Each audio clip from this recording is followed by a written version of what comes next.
we didn't initially intend to build something quite this big, so the project kind of grew in sort of matched our faith, if you like. And I guess if you'd said to us when we first started, "Oh, you're going to need £500,000 to do it," we might have thought, we won't ever be able to raise that. But when the first numbers were bandied around, we thought, yeah, that's doable. We'll write to charities, we'll approach members of the congregation, etc., etc.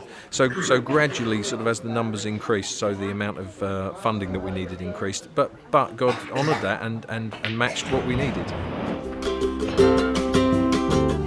The project here at the Wesley Playhouse really started 5 years ago when the church was in the throes of having to close because the membership had gone down to around 6 or 7 members who were all elderly in their 70s, and were really wondering where the future was for them as a church.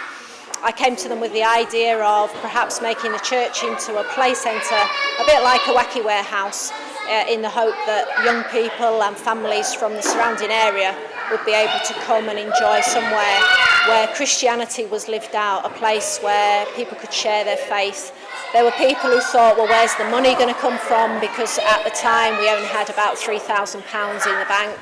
Biffa came and said they'd give us the full funding of £50,000, which for a project like we were trying to do, purely church, purely outreach, for them as a secular granting agent, it was really an answer to prayer. I had some involvement with the probation service, the community payback section of it. Yeah, all the painting work, all of the building work, everything was actually completed by them.